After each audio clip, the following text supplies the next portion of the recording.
What's up, Sojourners? It's your host here, Obey. This is a very, very, very, very important message that I just wanted to share with you guys. And I just felt like doing a quick little podcast just to share this out to all the Sojourners, all the people that may listen to this. Please share this with friends, family, anyone that needs to hear this. On August 24th, 2018, Pastor Andrew Stockling, I apologize if I'm saying that incorrectly, attempted suicide inside the church that he served in Chino Hills, California. He would pass away the next day on August 25th, 2018, leaving behind his wife Kayla and three amazing sons. I remember reading this article and just being shocked by the news.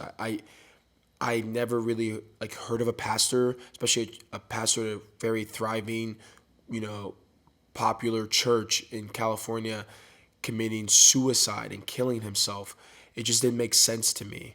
I remember sharing that article with friends and texting people, and how it kind of shook me and brought me to a place that I hadn't at that time really touched into.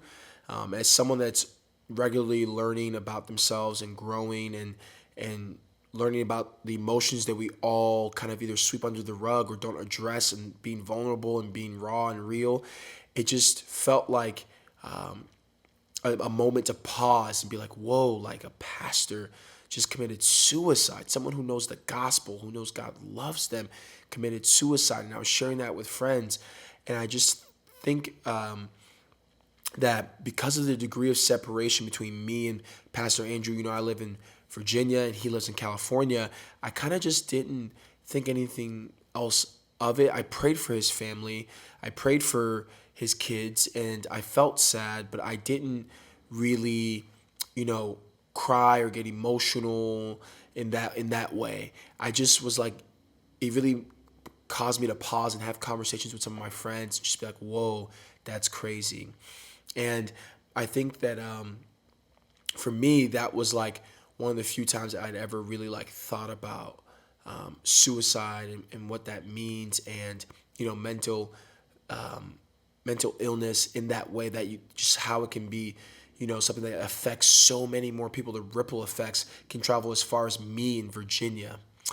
And then on this Monday night, recently, September 9th, 2019, Jarrid Wilson, a well-known pastor at Harvest Christian Fellowship Church, took his life, leaving behind his wife Julie and his sons Finch and Denham. I just want to pause real quick right now because it's just so fresh and raw and real. And some of you guys may be able to tell in the tone of my voice, just if you're watching this on YouTube, I can just kind of tell how raw and real this feels for me. Julie, Finch, Denham, we are with you. The church body is with you.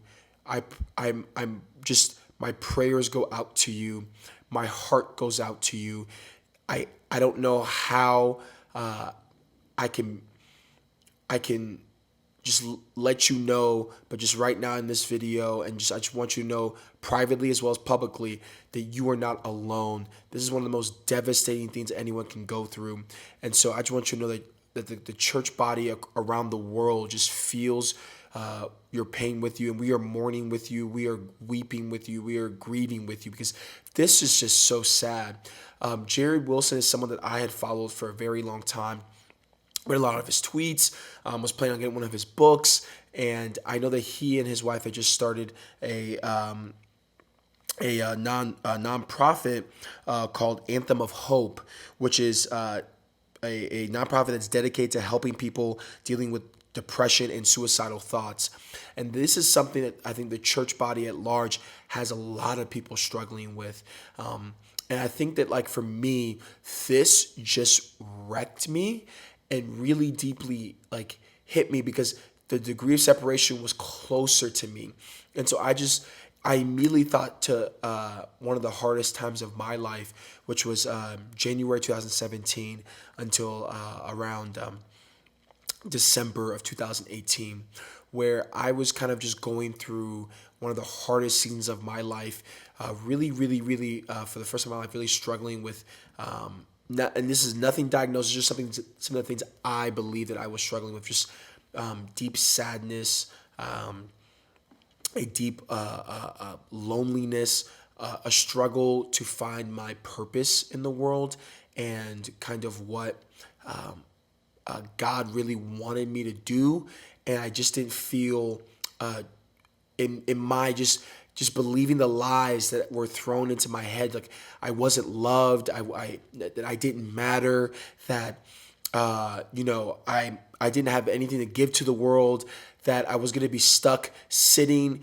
in this freaking cubicle and just wasting away my life and wasting away anything that I could possibly do different. I just remember nights just feeling so much anxiety and crying and weeping and being frustrated and being angry and feeling the pain and feeling like God was so far from me and feeling like I didn't know where else to go and feeling like I didn't know who to go to. And then finally I started to reach out to people, and then people started to spend time with me and invest in me and pray for me and speak life into me and speak truth into me. And I thank God that I didn't think of doing something else, that I just decided to speak to a close pastor and mentor in my life, and speak to my best friends, to speak to people within my inner circle, and they loved me and just spoke truth into me and touched in and spent time with me, and I needed that. And so when I heard of Jarrid Wilson committed suicide, I just thought of so many people, so many friends that I've seen have doubts in their lives, so many close friends of mine that have come to me struggling with, are they truly loved? Do they truly matter? And I just want you to know, it is a lie from the pit of hell for you to believe that you do not matter. You are a unique DNA set. You are a unique amount of chromosomes. You are a unique human being. There is no one else like you. There will never be anyone else like you. Your imprint and your passions, your skills are unique to this world. And so there can be nothing else more brighter than the light that you have to give to this world. And so I just want you to know from the bottom of my heart that you are loved, by God. Anything else told to you is a lie. Lie. You are loved by God. You matter deeply. I don't care what your background is. I don't care your race. I don't care your religion. I don't care your sexual orientation. You are loved by God. You matter. So please, I need you to understand this from someone that has battled to not give in to those dark, deep thoughts. Please reach out to someone. Please let someone know. It is just imperative to me that you understand that you are important to this world, to me, to everyone. Everyone. You are part of this community. We are a communal species. We are not meant to live alone. We are not meant to do things alone. You need people. So please reach out to someone. I just want you to know that the National Suicide Prevention Lifeline number is 1-800-273-8255. 1-800-273-8255. Yesterday, September 10th, which whenever you're listening to this, I'm recording this right now, really late at night, in the morning of Wednesday, September 11th, which is the day that we had, of course, 9/11. And yesterday was World Suicide Prevention Day. And so with the weight of that, I just felt that it was just necessary to kind of just like let my heart bear right now in front of you. This podcast is a community, and the reason I started this podcast is to build a place where we can come and discuss. So if you are a part of the church and you are struggling and you don't know who to go, please seek out a counselor. Please understand that it is okay.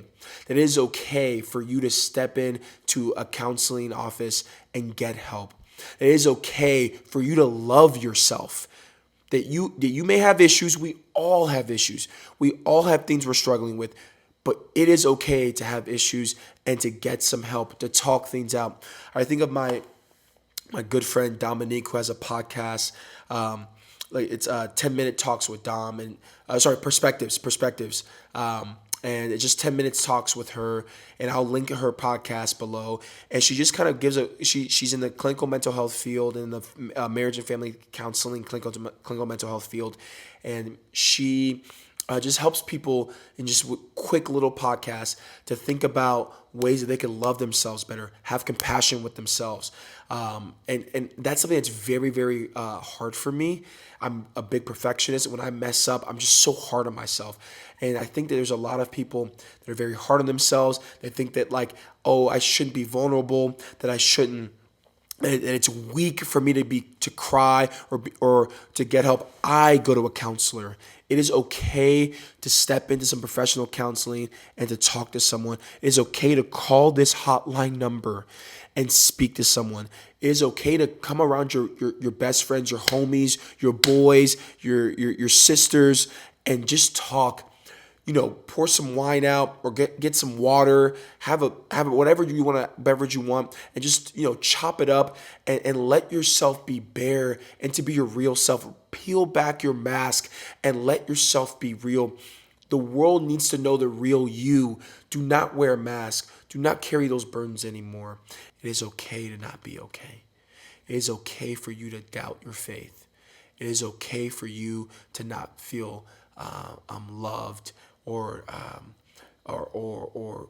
to feel lonely. Step into those emotions, talk through that, and seek help. So, Sojourners, I love you so much. I hope that you guys have a great day. For those serving in the military, thank you as we think about 9/11 coming up. Thank you for that service that you have, or if you're a veteran, for the service that you gave. Thank you guys so much for listening to this. God bless you, and I hope you guys have a good night.